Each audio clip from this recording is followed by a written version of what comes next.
choose courage over comfort, opt for what is workable.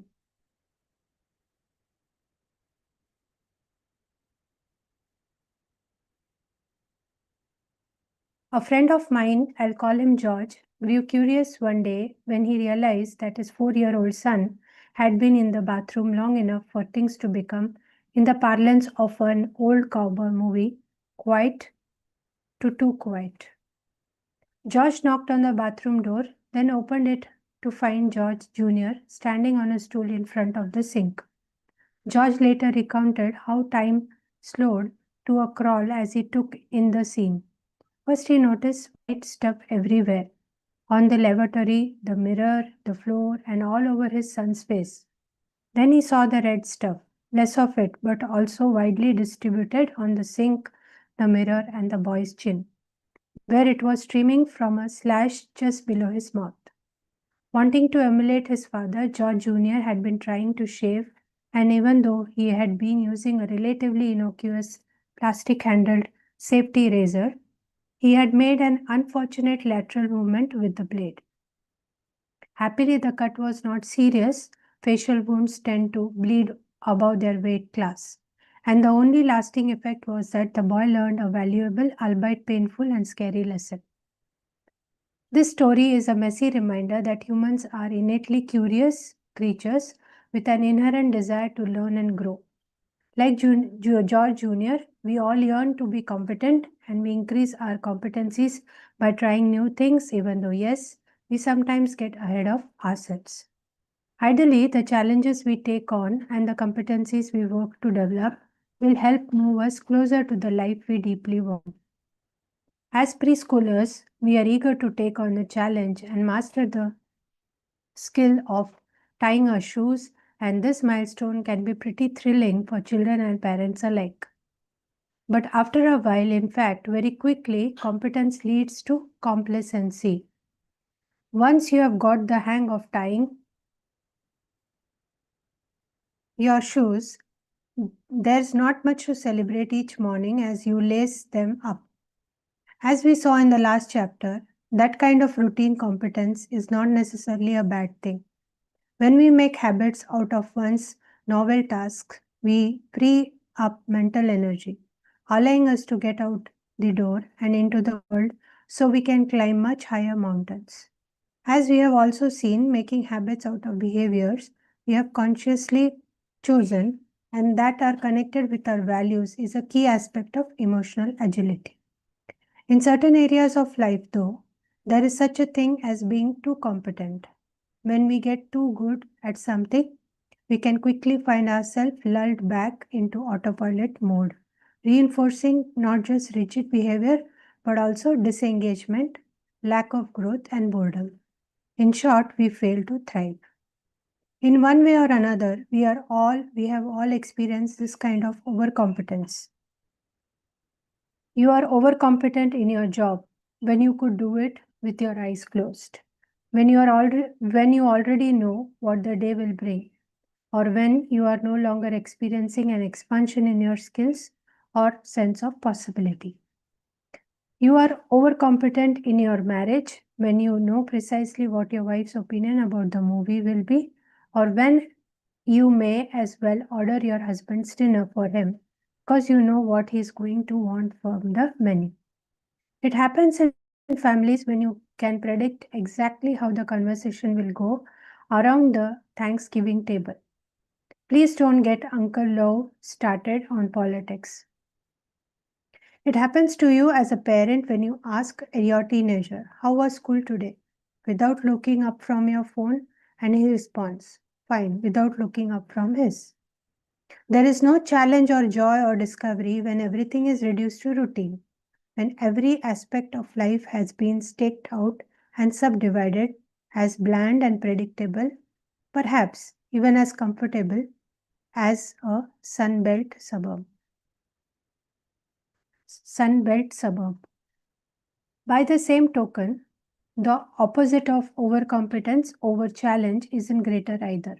When we are juggling so many complexities that Superman and Wonder Woman together couldn't get it all done working double shifts or when we are walking on eggshells in an unpredictable relationship, we can become stressed in ways that inhibit our ability to be creative, to be appropriately responsive, and to thrive. Staying emotionally agile requires us to find the equilibrium between overcompetence on the one hand and the over challenge on the other. This is the teeter-totter principle. On the playground, a teeter-totter or seesaw is all about balance. When you are at one end, you need some resistance at the other so you don't crash unceremoniously and painfully on your backside. At the same time, if there's too much weight on the opposite side, you'll be left hanging high and dry. In life, the teeter-totter principle means finding the give and take, that place where competence and the comfort of the familiar exist in a kind of creative tension with the excitement and even the stress of the unknown. We get to the zone of optimal development in a very specific way when we live at the edge of our ability, a place in which we are not overcompetent or complacent, but also not so far over our heads that we are overwhelmed. We move to the edge of our ability when we incrementally advance ourselves beyond the level of our competence and comfort. Ideally, the advances are the kind of small incremental tweaks we discussed in Chapter 7. In our relationships, creative lives, personal development, and work, we can promote this advancement in two ways: expanding our breadth, what we do, the skills we acquire, the topics we talk about, the avenues we explore, and our depth, how well we do what we do, the quality of our listening, our level of engagement with the world. A healthman wants to keep the sails trim, never luffing. For tennis players, it's always more fun and more rewarding to play with someone who's just a little better than they are. But we also need to be mindful of how we expand and why choosing breadth and depth in line with what truly matters to us instead of adding to them arbitrarily simply because we can or because we feel pressure to be the best, smartest, or most fabulous. Remember, this is about building the life you want, not about being busy for busy's sake or creating more shoulds for yourself. The curse of comfort. The idea of reaching out own personal zone of optimization sounds pretty appealing. It's like a Tony Robbins speech just before the fire walk or climb every mountain sung at your high school graduation. Certainly, it taps into our inner 4 years old's drive to learn and grow.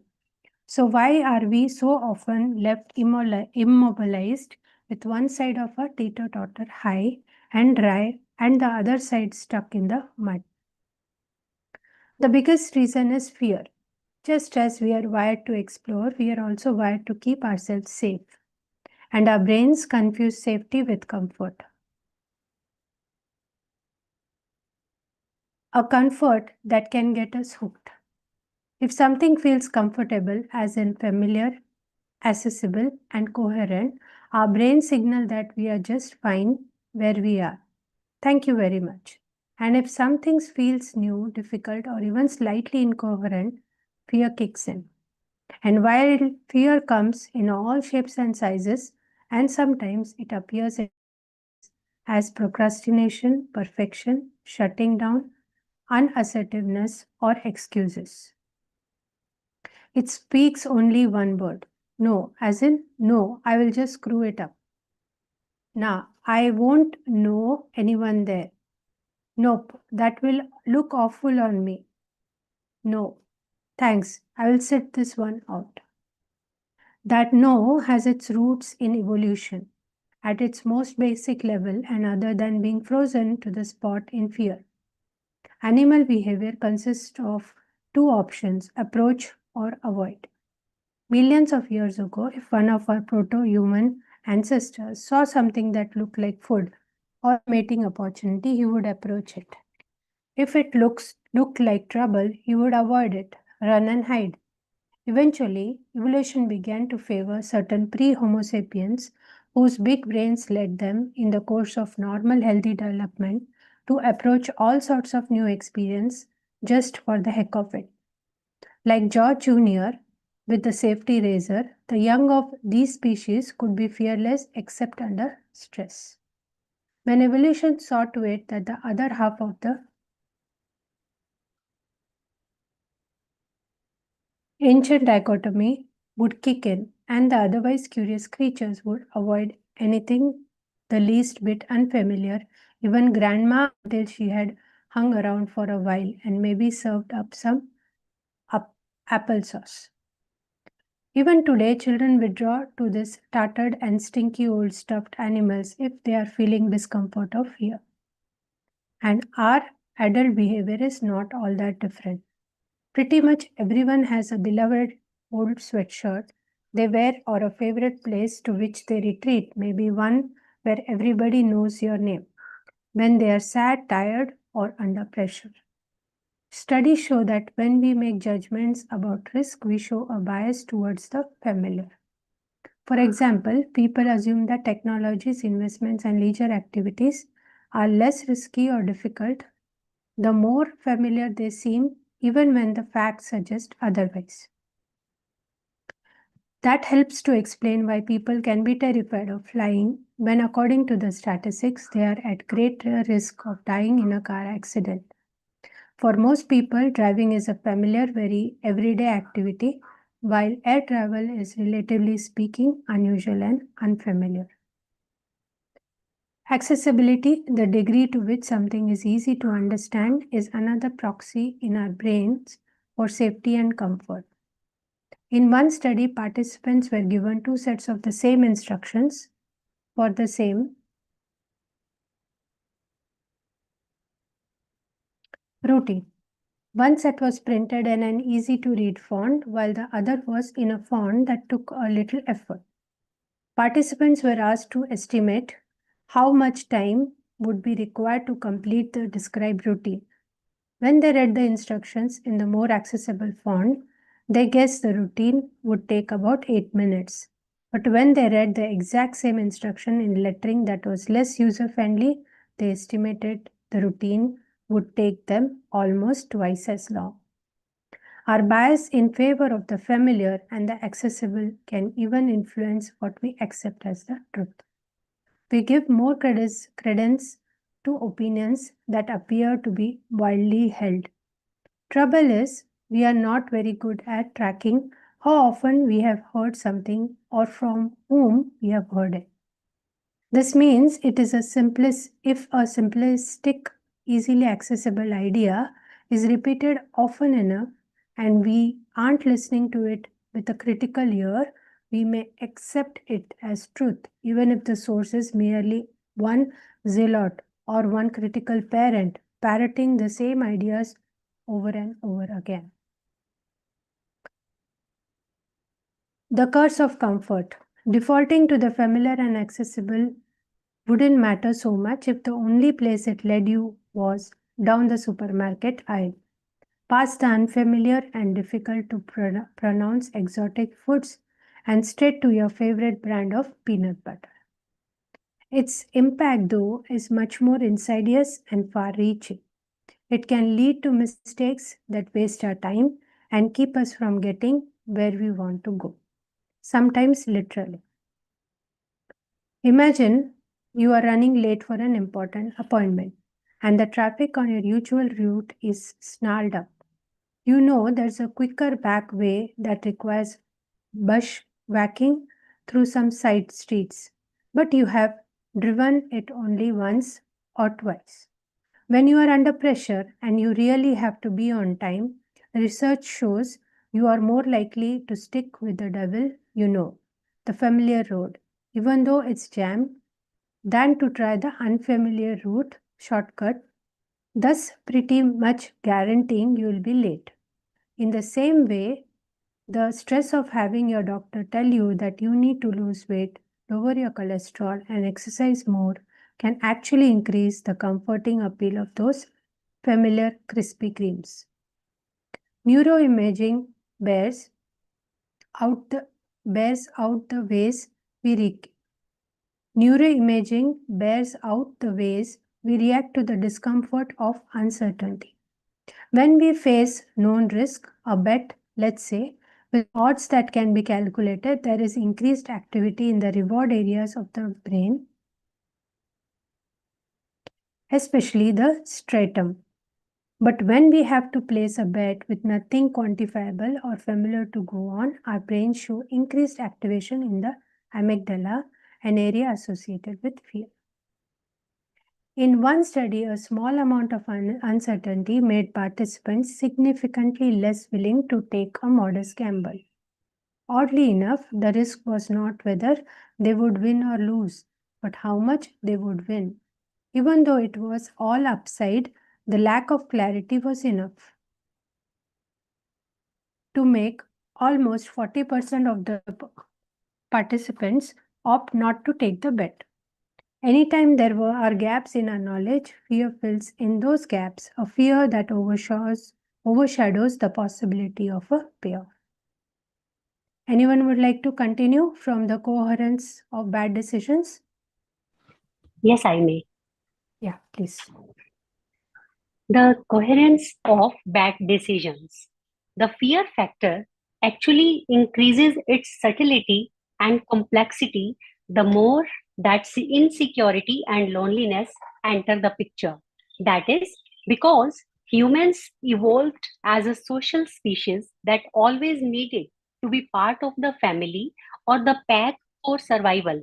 This means that even today, feeling cut off from our tribe is still life or death scary.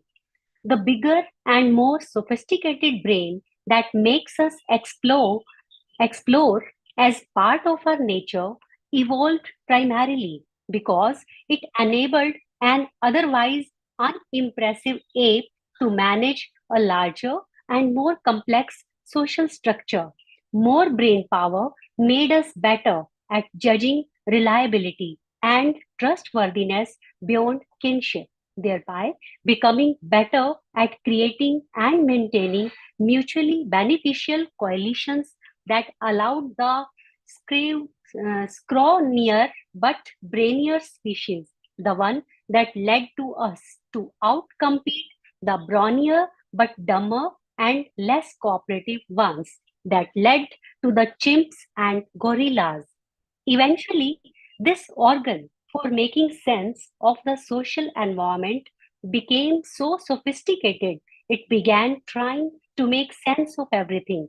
The big brained apes developed an awareness of the passage of time and of the trajectory of their own lives and began trying to account not just for their place in the social fabric but also for the place in the universe.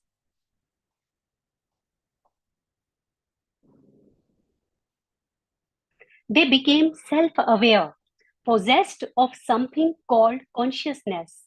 And with consciousness came free will, empathy, and a moral sense, even religious awe. But all this awareness required that the big brain perform one more very important task, which was to provide a coherent picture of the otherwise confusing rush of information made available through the portals of our senses and the newly developed subtlety of our perceptions. Managing social connection is vital to our survival because we still depend on family and tribe, friends and loved ones for our well being. But oddly enough, when push comes to shove, coherence seems to be our top mental and emotional priority. I need the coherence provided by my cognitive brain to remind me that I am the same person today as I was yesterday, that someday I will die, and that between now and then, if I last long enough, I will grow old.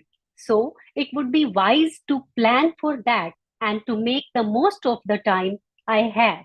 Mental coherence is what helps me to understand that the sound of the baby crying from the next room is important and deserves my attention, but that the annoying hum of the refrigerator can be turned out.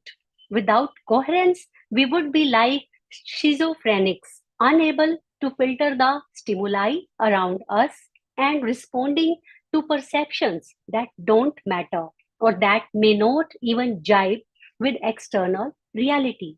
Coherence, like familiarity and accessibility, is a crude proxy in our brain for safe, even when the desire for coherence leads us to go against our own best interests. For example, numerous studies have shown that people who think poorly of themselves prefer interacting with individuals who also view them negatively. And it may astonish you to hear that the people with low esteem tend to quit their jobs more often when their earnings increase over time. In their minds, it just doesn't seem coherent to be appreciated and rewarded. More logically, workers with healthier self esteem tend to leave their jobs sooner when they don't get appropriate raises. For these people, it doesn't make sense not to get the reinforcement they feel they deserve. It is the comfort we take in the familiar and the coherent that leads us to continue seeing ourselves based on how we saw ourselves as children. How we were treated as children is then used by us as adults to predict how we will be seen and received today, as well as how we deserve to be treated, even when it is derogatory and self limiting. By the same token, information that challenges these familiar and therefore coherent views can feel dangerous and disorienting, even when the disconfirmation shines a new positive light. Fear of success or fear of even being okay can lead to self sabotage, including underperformance in school, being a slacker, or ruining an otherwise healthy relationship because you have not earned it. We can undermine ourselves in service to coherence when we stay in a dead end job, allow ourselves to get dragged back into a family drama, or in extreme circumstances when we take back an abusive spouse. As if seeking the comfort of coherence was not damaging enough. Sometimes it conspires with the even more basic hook of immediate gratification, also known as comfort now. Imagine a freshly minted college graduate named Scott, who has always been the funny one, delivering sharp one liners and getting attention for it. Ever since he could string two words together, Scott just started a new job in a new city where he does not know anyone, and it has been a tough transition. So he reverts to his tried and true class clown approach to breaking the ice, cracking wise about his colleagues whenever the opportunity comes along. Some people find him amusing, but many others are put off by his sarcasm. Even as he is struggling to fit in, Scott is ostracizing himself from his office mates. He understands what is happening here and he knows he should take a different approach. But in his lonely and alienated circumstances, it is hard to give up the little hits of affirmation or at least attention he gets when he makes some of his colleagues chuckle. Much of the laughter may be awkward, but it is still laughter, which has always been his drug of choice. By definition, immediate gratification makes us feel good a lot faster than do the tiny tweaks and disciplined, steady work that can actually get us to higher ground. You may have heard about studies in which lab mice are given access to two levers one that delivers a food palette and another that delivers a hit of cocaine. No matter how hungry they get, the mice keep pushing that cocaine lever again and again until they die of starvation. Lesson for mice and men and women: cheap thrills and even cozy comforts can carry high costs. A hot fudge sundae may make you feel good right now. Of course, it may also make you feel regretful in about 20 minutes. Aligning your actions with your values and getting healthier by losing 5 pounds is not as intensely pleasing as the sugar rush of ice cream covered in chocolate, but it can lead to satisfaction that lasts a lot longer. These self sabotaging responses are not what we choose to do.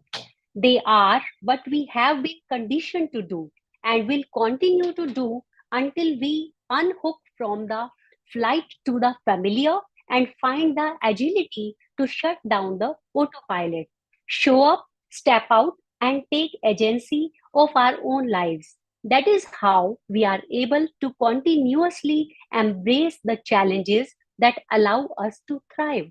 For many people, the familiar and comforting identity that hooks them, especially in the time of stress, is a holdover from way back.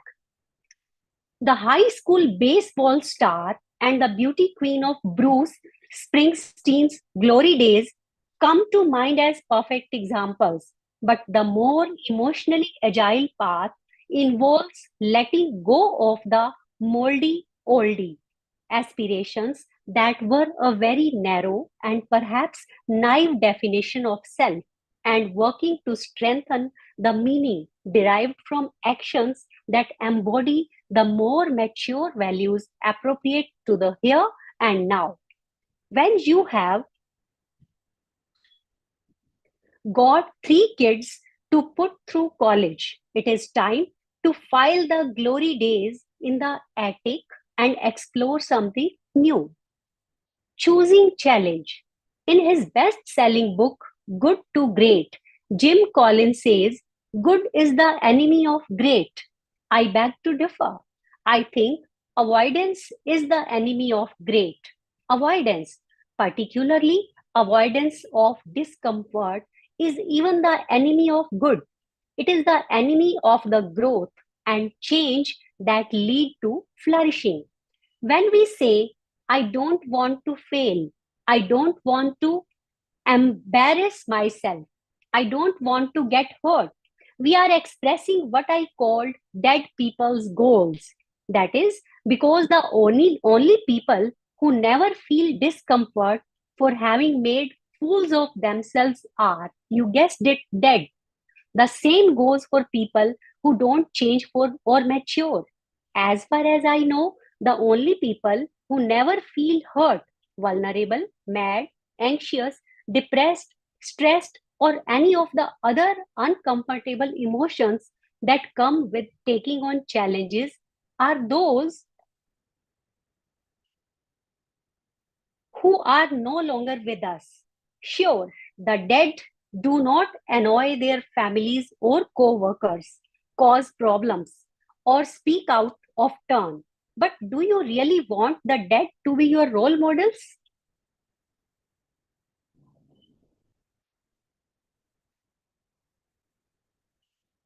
There is an old adage that if you do what you have always done, you will get what you have always got. But that actually may be too optimistic. Think of the executive who puts in 80 hours a week for 20 years in the same mid level position at the same company, only to find herself competing for a new job against people half her age when after she has been downsized. Or consider the devoted spouse who spends years faithfully plodding through a monotonous marriage only to come home one day to a half empty closet in the bedroom and a note on the pillow.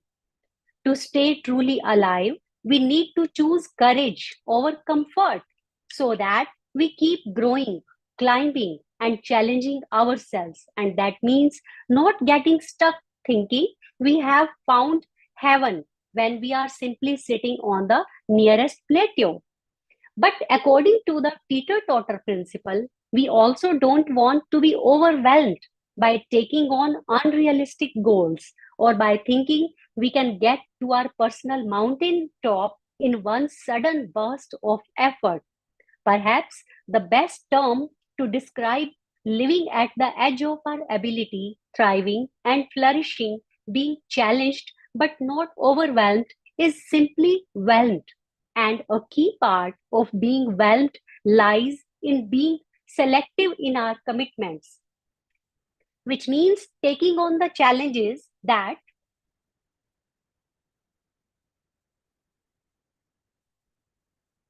really speak to you and that emerge from an awareness of your deepest values. In the early 1600s, Pierre de Fermat was a distinguished judge in the southern French town of Toulouse, but while the law was his career, mathematics was his passion.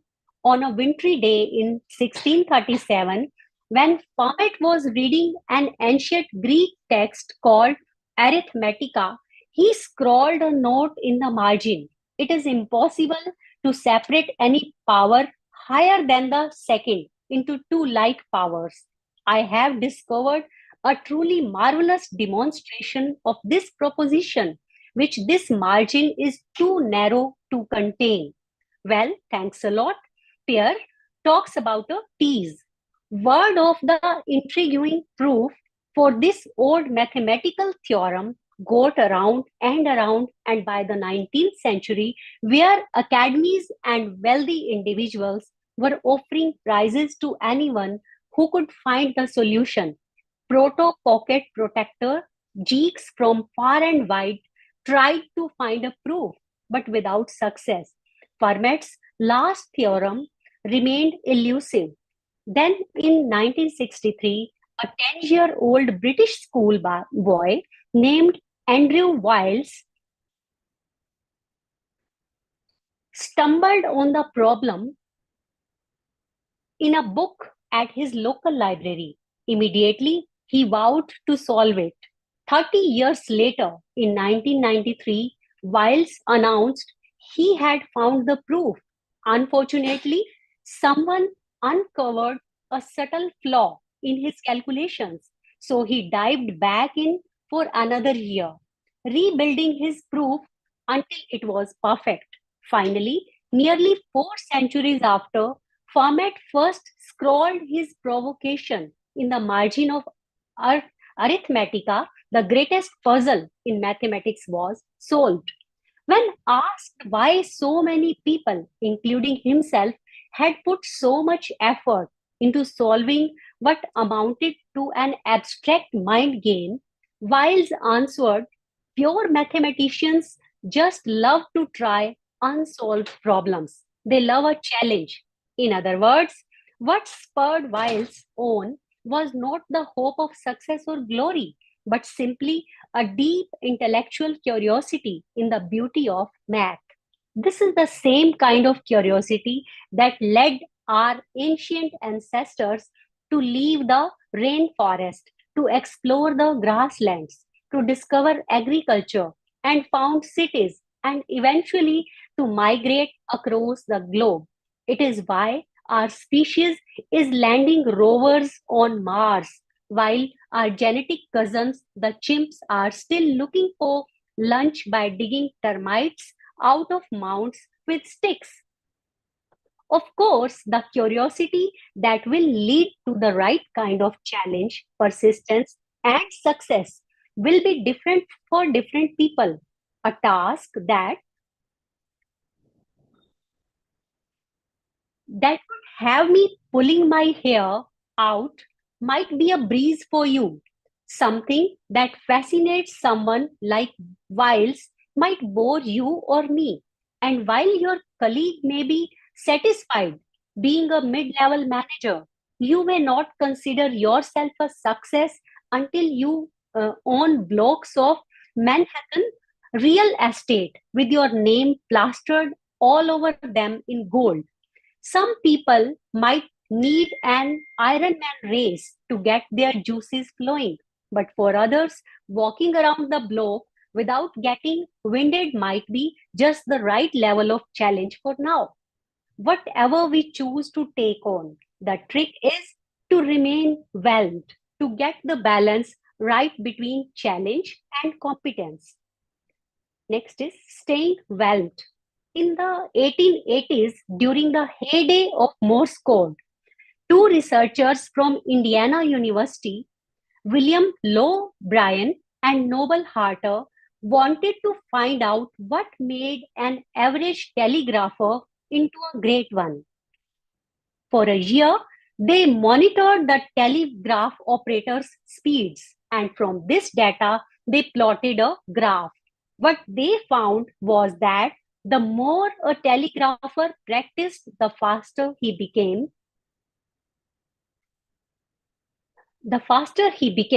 No surprises there. In fact, when I lead workshops, I sometimes ask participants to draw out a similar concept, the effect they think practice has on their own skills. They generally sketch something similar to Brian and Harter's graph, which looks like this.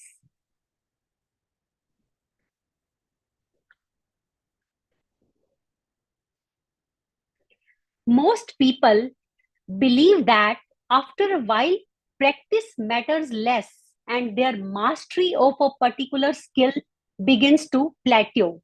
But while this is true for most people, Brian and Harter discovered that the best operators graph looked more like this.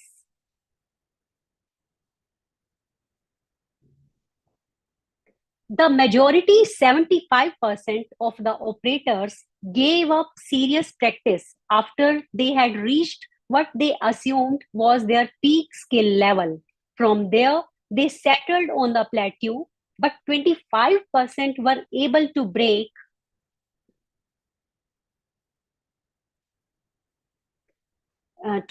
through the plateau and start improving again. What was the difference between the telegraphers who kept improving and those who did not? Those who broke through the plateau embraced challenge. They took on new goals and tried to beat new targets with no incentive other than the same joy in personal growth that drives us to learn to tie our shoes or write proof for Fermat's last theorem. In his book Outliers, Malcolm Gladwell popularized the idea that it takes 10,000 hours to burst through a plateau and truly master a skill. The consensus among psychologists and learning specialists, though, is that mastery is not so much a question of the time invested, but the quality of the investment. Quality investment requires effortful learning, a form of mindful practice that entails continually tackling challenges that lie just beyond our grasp. And the proof is in the gray matter. In the past few decades, researchers have popularized the idea of neuroplasticity, which holds that the brain is not fixed at some point in early childhood, but instead it continues to produce new cells. The more subtle discovery, however, is that most of those replenished cells die off. What prevents new cell death?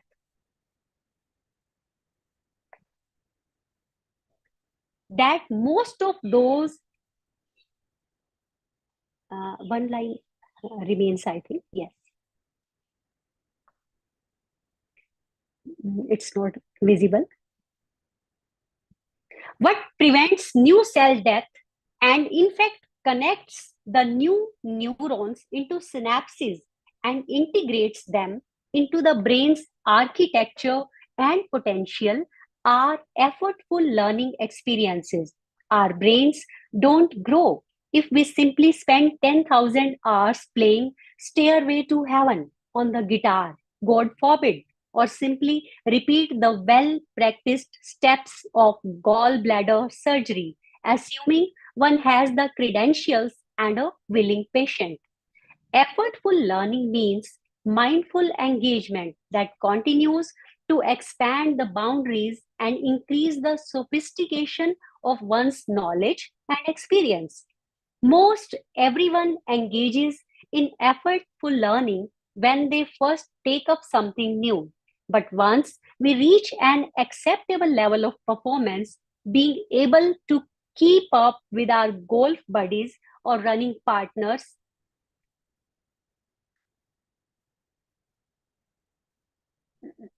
or mastering hot cross buns on the glockenspiel for the school band, most of us relax into a kind of automaticity that typifies the comforts of the plateau. Remember when you learned to drive? Before you first got behind the wheel, you were unconsciously unskilled in that. You didn't know what you didn't know. Then, when you registered for driver's ed, you became consciously unskilled as you realized just how much you had to learn. Wait, you are telling me I have to parallel park?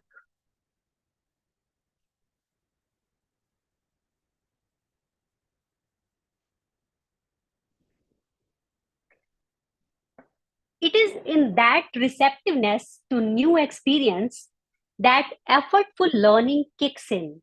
Once that happens, you can then become consciously skilled as you go through the punch list in the driver's handbook, buckling the seat belt, carefully adjusting your seat, checking the mirrors, and putting the car into gear before you get the rocket rolling. And while you may panic the first time, you have to merge onto the interstate. You start to get the hang of it after a few tries. But not long after you get your license, unconscious skills take over. You simply get into the car and drive, often arriving home without knowing quite how you got there. It is when you are in this autopilot phase that you are, in essence, parked on a plateau.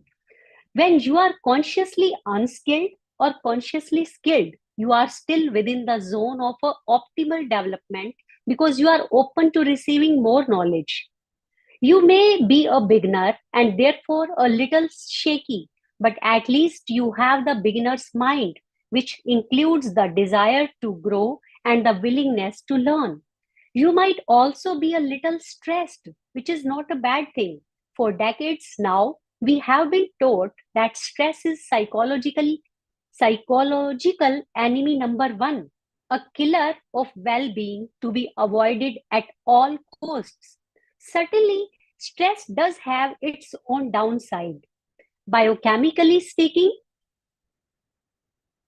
chronic stress can wreak havoc on our systems, fueling inflammation that contributes to heart disease, cancer, and compromised immunity to infections. But the right amount of stress, whelmed but not overwhelmed, can be a great motivator. As uncomfortable as it feels at times, it is the stress that keeps us moving forward. It is seeing losing numbers on the scoreboard, down but not too far down, that spurs an exhausted team to pull off a come from behind victory in the last 2 minutes. It is the stress of a deadline, tight but not too tight, that fuels the creativity and motivation needed to finish the project. Stress is also pretty much a given if you want to do more in life than flip channels on the remote control. It is a natural and expected complement to challenge and the learning and flourishing that comes with it. You can't climb Mount Everest without putting in a lot of effort and taking on a lot of risk. The same goes for raising a well adjusted child or staying happily married for 50 years or running a business. or running a marathon.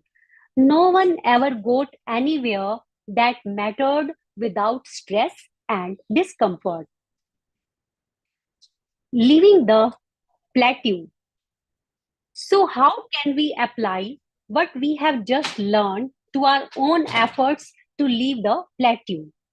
Choose courage over comfort. Confusing safety with the familiar, the accessible, and the coherent limits are options. The door you know because you came in through. It is not necessarily the safest exit in an emergency. To keep growing, you need to be open to the unfamiliar, even the uncomfortable, and leaning in to your uncomfortable emotions allows you to learn from them. Choose what is workable. Leaving the plateau means developing your full capacity for life over the full span. The ultimate litmus test for any action should be this: is it going to get me closer to being the person I want to be? But you also have to exercise common sense and get through the next day, the next week.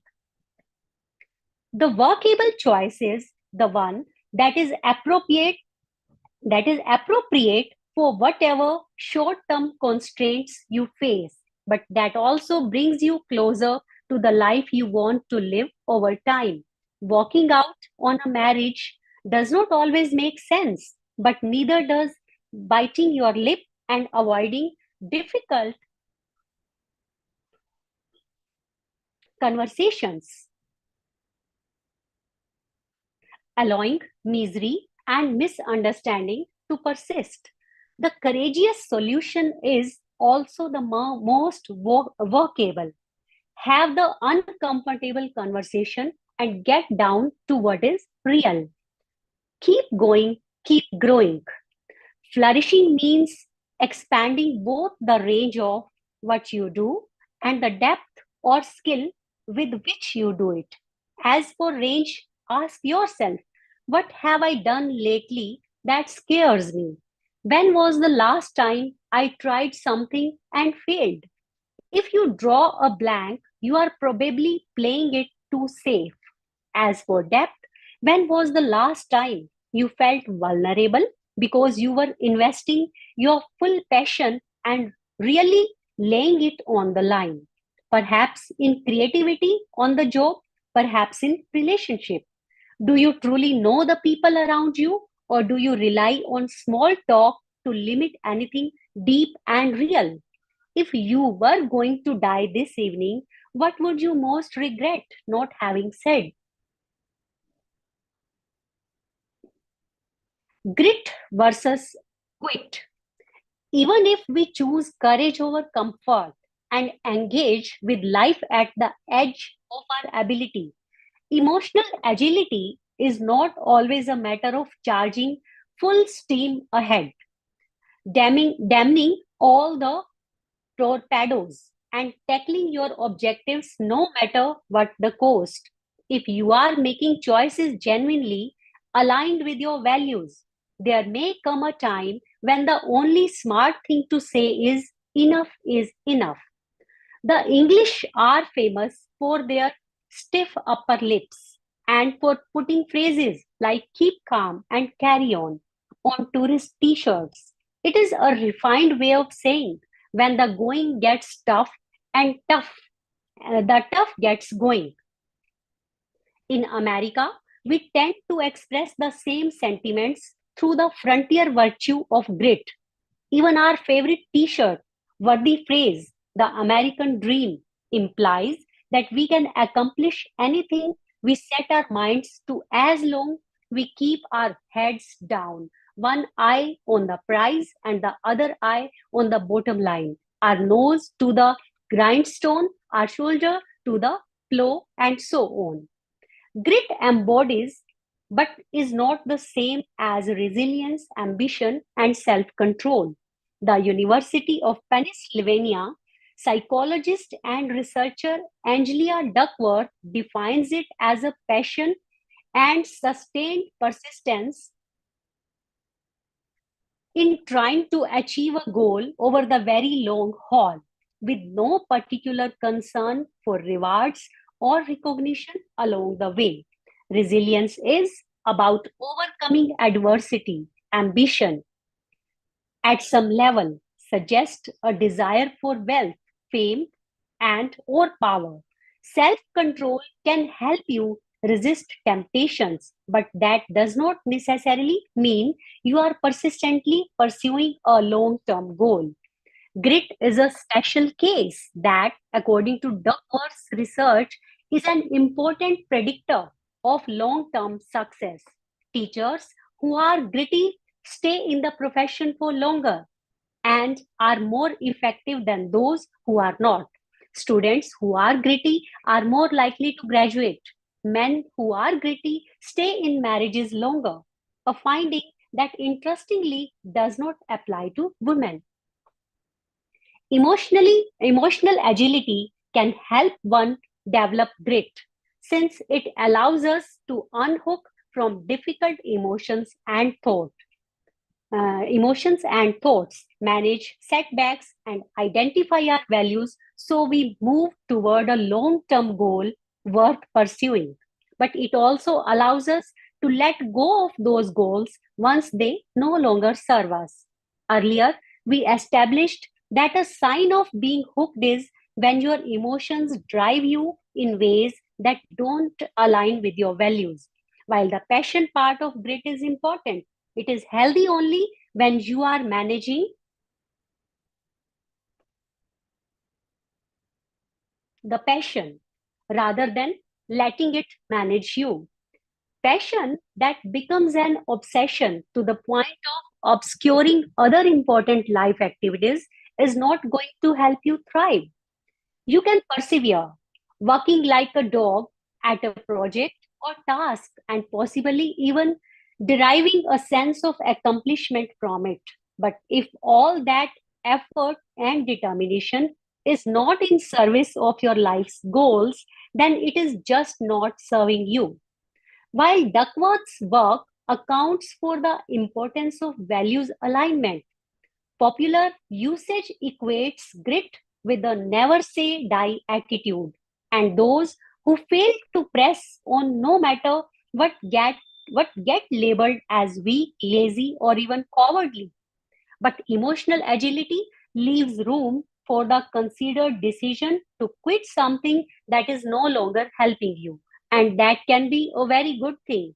How many lives have been wasted by sons doggedly following in their father's footsteps, pursuing the father's dreams, even though those steps and dreams led in directions that held no intrinsic appeal to the dutiful sons? And don't get me started on all the daughters who suppressed their own desires so they could keep the home fires burning and the old folks comfortable because that was simply the gritty way to do things. How many political decisions have resulted from misdirected grit?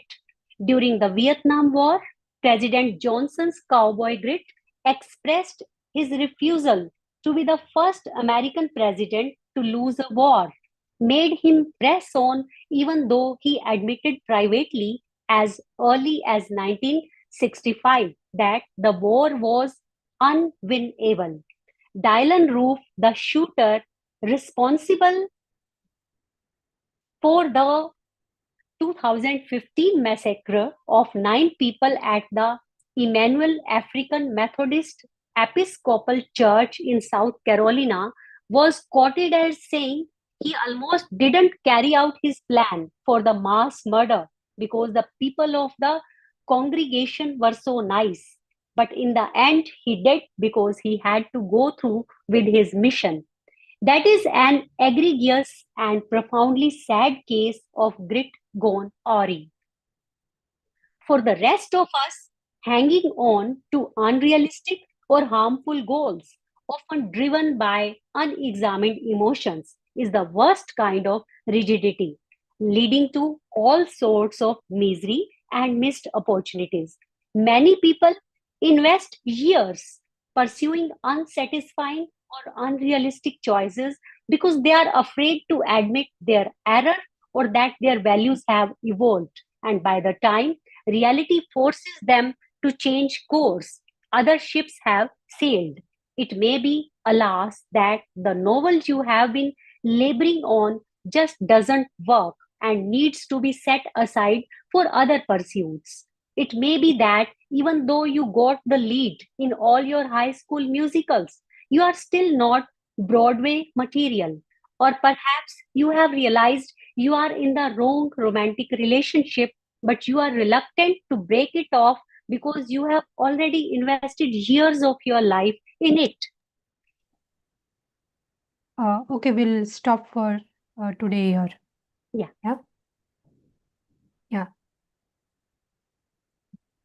So I think only few pages are left, but this reading was essential to have a continuity between what was being explained and how to implement it. So anyone would like to share what were their key takeaways, anything which stood out for them, anything which resonated, anything which answered, any question that they had. Please feel free to add, any points that they want to add here.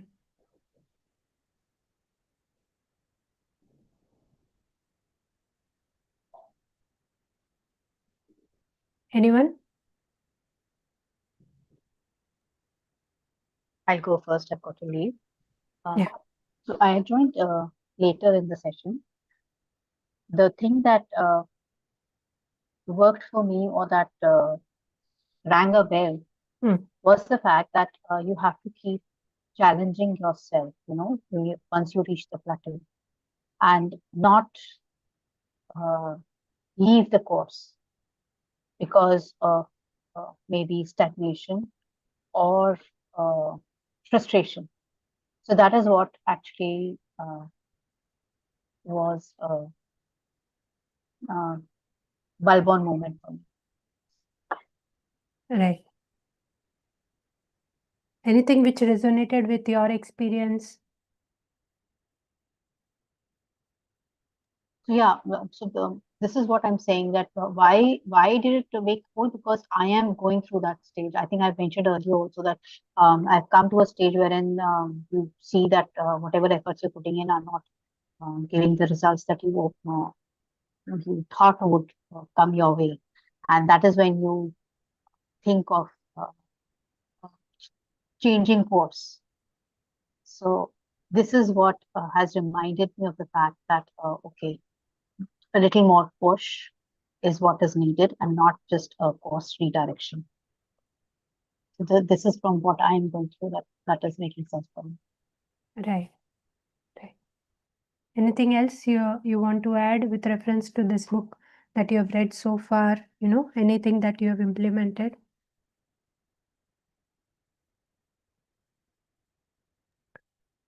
Not implemented, but this is what I'm going to do now. The Okay. learnings are being accumulated and will be put to practice. Okay. Thanks for your sharing, Sunita. Anybody else? Anybody else would like to share?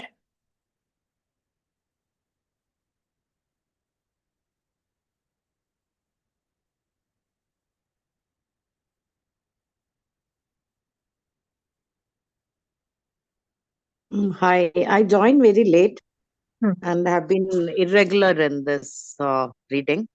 Okay. So I'm more interested in listening to everyone Okay. and learning from that. I, as of now, don't have any insight. You were So there till whatever you the are tiny telling, twigs, right? Till the tiny twigs you were there? yeah, and I've been traveling actually. Okay. Okay. I just reached home and Oh, distracted we have joined.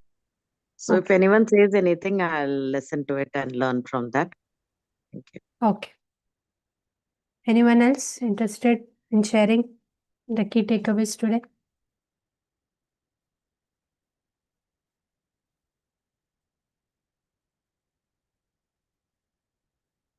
Okay. So basically today is more like a detailed explanation on whatever was being building up as chapter wise so far. The steps that we see, that how emotionally agile one has to be. So they should have be able to show up They have to be able to step out of the emotion. They have to walk their why, that is align the actions with their values, and then they have to eventually move on into the next phase by tweaking their habits, by tweaking their mindset, and opting for a growth perspective rather than the fixed. So that's what we saw till the tiny tweak chapter, that is the last chapter. Now this chapter again shares the second part of the moving on. Tiny tweaks will be the initial implementations that one has to do to move on from the old to the new, right? So this expands it furthermore. That is the second part of moving on, which is called the teeter-totter principle. I think this talks about how you have to take things forward, is that you will have to understand that there will be challenges, and you'll also have to understand your own competence. So you'll have to hit a balance, because there are actually three things that the author seems to be sharing. One is, there is a comfort zone in which we are all functioning at times, that is with the habits, the behaviors, which are running in patterns, and we are relying on that. We are relying on our strength, the current capability to do whatever work is possible right now for us. So that seems to be a comfortable or too comfortable zone for us. And that there is an opposing zone where it is too challenging for us. Maybe we become too overwhelmed, too stressed. Yeah, when we go into that zone or opt for that, which it seems to be beyond our capacity, or beyond our current willingness, or beyond our current state of acceptance or a goal. So in that case, one has to hit a balance. And how the balance will come? That's the teeter-totter principle, is keep a bit of a curiosity. See where your curiosity still is there. Growth will come with that curiosity. The example of the child who was trying to shave even before he's completing his preschool age. So that shows the curiosity once we had as children, but eventually when we grow as adults, somewhere we get hooked to the certain patterns of behavior which we don't let go. And due to that, the curiosity is lost. And somewhere we will also experience a bit of requirement that a competency or our capability has to be increased to actually grow into the next role, or basically move out of our current comfort. So the author also talks about the fear, which is but natural to come when you are moving from the comfort zone to a more growth zone, or rather she's making us aware that you don't also go into a too challenging zone, because that becomes overwhelming. She stresses a bit of stress, and whelm is okay, because that is where it opens up us to a gentle nudge to move ahead of our comfort zone into a better growth zone. So it's basically how you address the life changes that come up, which will not be static, and the growth will not be linear.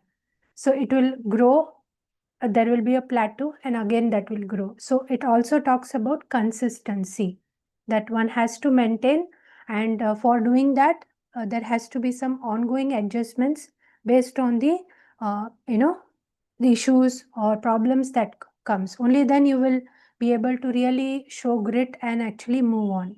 So grit will come only when you are able to be agile enough and flexible enough to overcome the issues that will come in the way. So it is not that life will be easy, life will be without issues. So it brings also us to the practicality of life, and also there is, we'll have to be willing to pay a price, or rather willing to bear some kind of a discomfort to become better, to become the part that we really want to be. So always discomfort may not be a sign that there is something wrong, and it can be also a situation where you are, it's a proof that you are growing, and it's a proof that you are alive as well. So I think that is what the author is trying us to drive, that fear will eventually come up because of the way we have evolved over as species. That fear will come as soon as you leave the comfort zone. But see what the fear is saying. Is it a signal of overwhelm, or is it a signal of just a growth and the initial jitters that one gets when one leaves the known territory to explore the further territories? Yeah. So not knowing is also a part where we can see that, we'll have to adapt to not knowing by, accepting it with courage. So courage is another aspect which he talks about: courage to learn, courage to tackle challenges, and courage to let go what is comfortable and what is known. Right? So I think we can better understand once we finish the chapter tomorrow. If anybody wants to add anything here, please go ahead.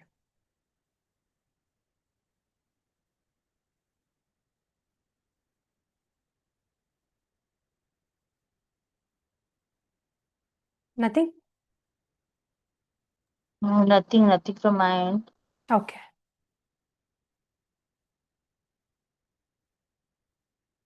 Fine. Actually, it was a quite long chapter today, and though we could not complete it. Fine. So we'll call it a day today then. Yeah. And we can have more detailed discussion once we finish the chapter tomorrow. Okay.